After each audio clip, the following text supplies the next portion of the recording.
Hello and welcome back बच्चों। स्वागत है आप सब बच्चों का आज के सेशन में। और आपके लास्ट 2 डेज बचे हैं बच्चों जेईई मेंस 2026 की स्टार्टिंग में, राइट। 21 से आप सब बच्चों को बताया किस बच्चे को 21 को मिला, किसको 22 को मिला, थर्ड या फोर्थ को, जो भी डेट आपको अलॉट हुई है वो आपने मेरे को बता देनी है कमेंट करके। बस 2 दिन है, आज ये सेशन मैं आपको बता रहा हूँ। यानी लास्ट मोमेंट पे बच्चे को एटलीस्ट कौन से चैप्टर है फिजिक्स में जो बहुत अच्छे से प्रैक्टिस करके जानी चाहिए। आई मीन उनको रिवाइज करके जाना है परफेक्टली उनके कॉन्सेप्ट, राइट। अगर डायरेक्ट कॉन्सेप्ट वाले फॉर्मूले वाले क्वेश्चंस बन जाते हैं, बहुत लेंदी को छोड़ दिया जाए अगर, तो बच्चा बहुत अच्छे से अटेम्प्ट कर सकता है। तो पास्ट डेटा के अकॉर्डिंग कंप्लीट डेटा निकाल के उसको एनालाइज करके मैं आपके पास लेके आ गया हूं कौन से चैप्टर है जिनसे कॉन्टिन्यूअसली आपके मैक्सिमम क्वेश्चन पूछे गए।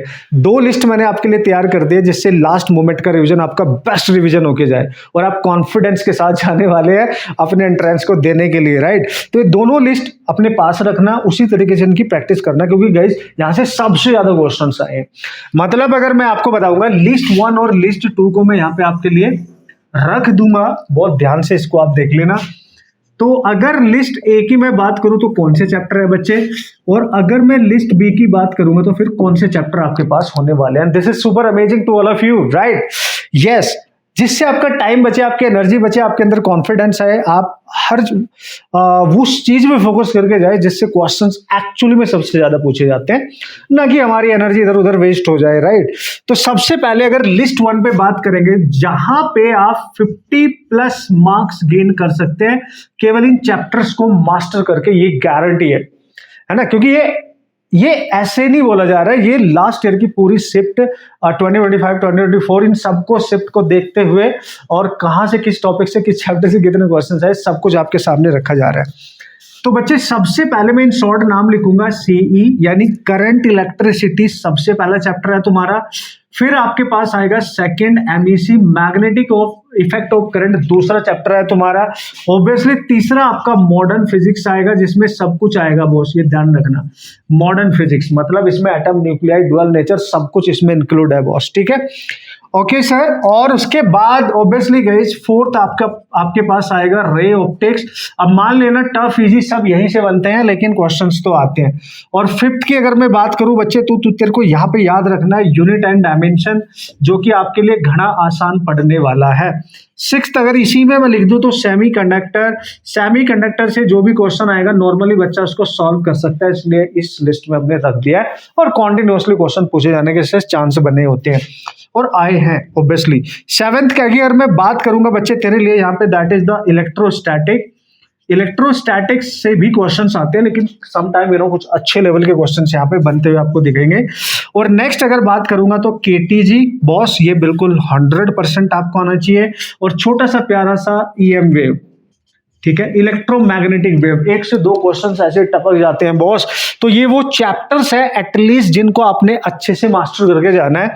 केटीजी में अगर आप लिख लो यहाँ थर्मोडायनेमिक्स तो आप एड ऑन कर सकते हैं। तो these are the chapters guys जो एटलीस्ट आपकी पूरी तरीके से पकड़ में होने चाहिए। 50+ मार्क्स इन्हीं को अच्छे से मास्टर करके आप अभी भी स्कोर कर सकते हो in your first attempt of January. और बच्चों आपने ट्रेंड देखा होगा कि जनवरी में जेईई मेंस में जो बच्चा अच्छा स्कोर कर लेता है उसका मीडियम वाला शिफ्ट है, मतलब इजी शिफ्ट आया या फिर टफ आया, मॉडरेट व्हाटएवर जो भी आया, लेकिन उसके मार्क्स और परसेंटाइल का रेशियो उसको बेनिफिट करता है, क्योंकि अप्रैल में वही परसेंटाइल लगभग ज्यादा मार्क्स पे ही उसको देखने को मिल जाती है। आप समझ रहे हो। तो उस पर एक अलग से कल मैं आपको वीडियो बना के दे दूंगा जिससे आपको परसेंटाइल का मार्क्स का मिनिमम कितने चाहिए, इजी में पेपर में कितने चाहिए, टफ में कितने चाहिए, वो मैं बताऊंगा। फिलहाल हम चैप्टर को देख लेते हैं। लिस्ट बी की अगर बात करेंगे बच्चों, आप 30+ मार्क्स यहां से भी गेन कर सकते हैं, 30 to 40 यानी ये 50 to 60 की रेंज में आप मान सकते हो।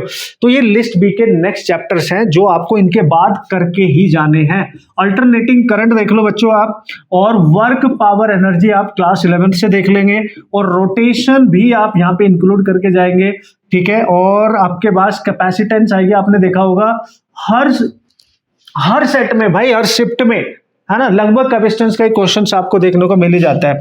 तो फिर आप वेव ऑप्टिक्स की बात करेंगे, और वेव ऑप्टिक्स के बहुत अच्छे क्वेश्चंस पूछे गए हैं, काफी अच्छे क्वेश्चन यहाँ से पूछे जाते रहे हैं, ठीक है। उसके बाद बच्चों में काइनेमेटिक्स की बात करूंगा। काइनेमेटिक्स यानी सर 1D और 2D की आप बात करेंगे, 1D एंड 2D की बात करेंगे। यहाँ से भी मैथमेटिकल बच्चे, आपको पता है ये क्वेश्चंस अगर यहाँ से आते हैं तब थोड़ा सा रिवीजन करेंगे तो आप सॉल्व कर सकते हैं on the behalf of your mathematical knowledge, right. Next fluid mechanics, ठीक है। फ्लूइड से भी क्वेश्चंस आपको कंटिन्यूअसली देखने को मिलते हैं। फ्लूइड मैकेनिक्स को अच्छे से आपने प्रैक्टिस करके जाना, उसके बेसिक कंसेप्ट को अच्छे से समझ के जाना है। तो these are the chapters guys, I think so. अभी देखो इसमें बहुत सारे चैप्टर बच गए हैं तुम्हारे जो बेसिक है, जो तुम्हें करने चाहिए। जैसे एरर है, एरर से भी क्वेश्चन आता रहता है। मैं एडिशनली मैं तेरे को बोलूं भाई, एरर से भी इजी क्वेश्चंस देखने को मिल जाएगा तेरे को, ठीक है। और एनएलएम से भी क्वेश्चन देखने को आपको मिल जाएगा, मतलब वो आपकी चॉइस है।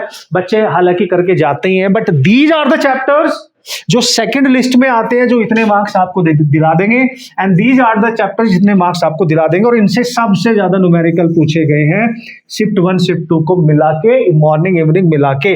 तो बिल्कुल भी इग्नोर नहीं करना है, पूरी मास्टर करके जाना और लास्ट में फिर इनको रिवाइज कर लेना। और rest of the topic, if you are beginner, I mean अगर आप क्लास 12th में एग्जाम भी देना और फ्रेशर हो, या फिर ड्रॉप आउट बच्चा है और बहुत अच्छे से पढ़ाई नहीं हुई है, सिलेबस कंप्लीट नहीं हुआ है, तो एटलीस्ट इतना जरूर करके जाइयो भाई, ठीक है। और देखने को मिलेगा आपको वहां पे ऑसम तरीके से आप क्वेश्चन क्रैक कर सकते हैं।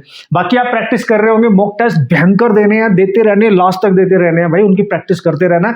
This is your responsibility guys, क्योंकि विदाउट दैट प्रोसेस आपको मास्टरी नहीं आएगी, आपको एक्यूरेसी नहीं आएगी, आपको स्पीड नहीं आएगी कि प्रॉब्लम को टैकल कैसे करना है, कैसे करना है। उम्मीद करता हूँ वो तो आपने बहुत अच्छे से ऑब्वियसली प्रैक्टिस करी ही होगी, ठीक है। और लास्ट मोमेंट में अगर एक पूरा दिन लगा सकते हो आप, तो मेरी प्लेलिस्ट चेक कर लेना, इस वीडियो के लिंक डिस्क्रिप्शन में आपको लिंक मिलेगा, और उनको अगर सारी वीडियोज आप अच्छे से देख सकते हो, समझ सकते हो, तो वहां पे जितने भी फॉर्मूले कॉन्सेप्ट मैंने डिस्कस करे उनकी लिस्ट बना लेना।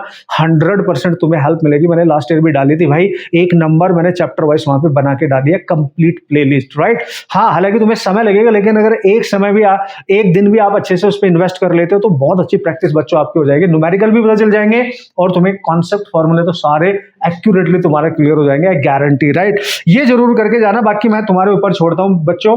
And do your last revision, your best revision for your January attempt, and this is the golden opportunity to all of you कि आप अपनी परसेंटाइल क्रैक करें for JEE advance, right, for this year. नहीं कुछ कमी रह गई तो इट्स ओके, अप्रैल में भी आप मास्टर कर सकते हैं। जो ड्रॉपर बच्चे उनको तो जनवरी में ही फोड़ देना है, जो ऑलरेडी पहले से तैयारी कर रहे हैं। लेकिन जो फ्रेशर बच्चे आप अपने बेस्ट दे के आए, हो गया तो बहुत अच्छी बात है, कॉन्फिडेंस बूस्ट होगा, और नहीं तो एक्सपीरियंस तो मिलेगा ही मिलेगा भाई, वो सबसे बड़ी चीज होती है। अप्रैल में फिर फोड़ देंगे, ठीक है।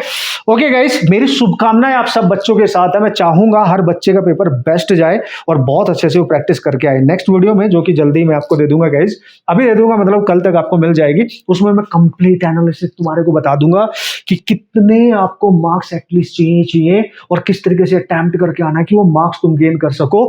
सबसे बड़ी बात पता है क्या होती है, इजी शिफ्ट आ गया तो कितने नंबर चाहिए कि परसेंटाइल हमारा क्रैक हो जाए, एनआईटी के लिए हम थोड़े सिक्योर हो जाएं और आईआईटी के लिए क्वालिफाई कर जाएं कि आईआईटी का एग्जाम तो दे सके भाई।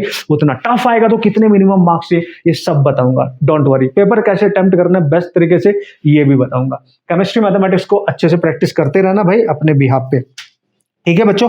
चलो मेहनत करो, आप जाओ और मिशन पे लग जाओ। प्लेलिस्ट जरूर देख लेना, अगर मेहनत से प्रैक्टिस करनी है तो दो जरूरी है तुम्हारे लिए, जितने भी चैप्टर है उन्हीं की देख लेना, लेकिन वो कंप्लीटली देख लेना। पूरी तुम्हें हिम्मत आएगा, कॉन्फिडेंस आएगा, सारी क्लैरिटी मिलेगी कॉन्सेप्ट की, प्रॉब्लम सॉल्विंग की, डिफरेंट टेक्निक की, डिफरेंट मेथड्स की, और सारे फॉर्मूलाज की, पक्का, ठीक है। टेक केयर, शुभकामनाएं हैं मेरी पूरी यू कैन फिजिक्स की टीम की तरफ से आप सब बच्चों के लिए। And this is your biggest festival guys, JEE mains 2026।